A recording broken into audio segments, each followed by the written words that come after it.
Une brigade de solidarité populaire s'active en région liégeoise.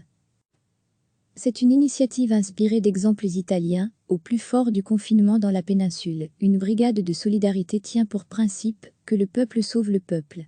Les structures étatiques n'ont pas toujours réussi à aider les personnes plongées dans la précarité à cause de la pandémie, d'une perte de revenus, d'un renvoi au chômage temporaire.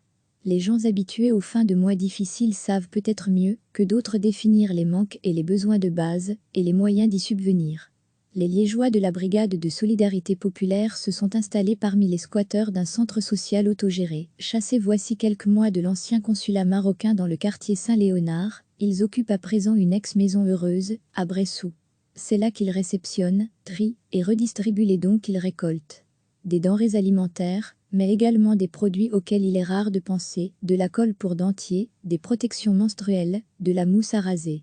Parfois, la préoccupation de soutenir les plus fragiles prend une autre forme, comme cette distribution de masques et de gel hydroalcoolique, vendredi soir, aux livreurs et coursiers de Deliveroo ou Ubri, souvent sans couverture de sécurité sociale ou presque, et aux salaires horaires souvent incertains. C'est une initiative inspirée d'exemples italiens. Au plus fort du confinement dans la péninsule, une brigade de solidarité tient pour principe que le peuple sauve le peuple. Les structures étatiques n'ont pas toujours réussi à aider les personnes plongées dans la précarité à cause de la pandémie, d'une perte de revenus, d'un renvoi au chômage temporaire. Les gens habitués aux fins de mois difficiles savent peut-être mieux que d'autres définir les manques et les besoins de base et les moyens d'y subvenir.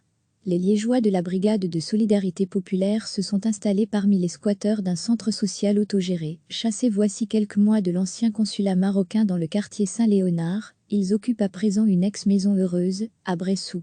C'est là qu'ils réceptionnent, trient et redistribuent les dons qu'ils récoltent. Des denrées alimentaires, mais également des produits auxquels il est rare de penser, de la colle pour dentier, des protections menstruelles, de la mousse à raser. Parfois, la préoccupation de soutenir les plus fragiles prend une autre forme, comme cette distribution de masques et de gel hydroalcoolique, vendredi soir, aux livreurs et coursiers de Deliveroo ou Ubri, souvent sans couverture de sécurité sociale ou presque, et aux salaires horaires souvent incertains. Cliquez sur s'abonner pour recevoir les dernières nouvelles.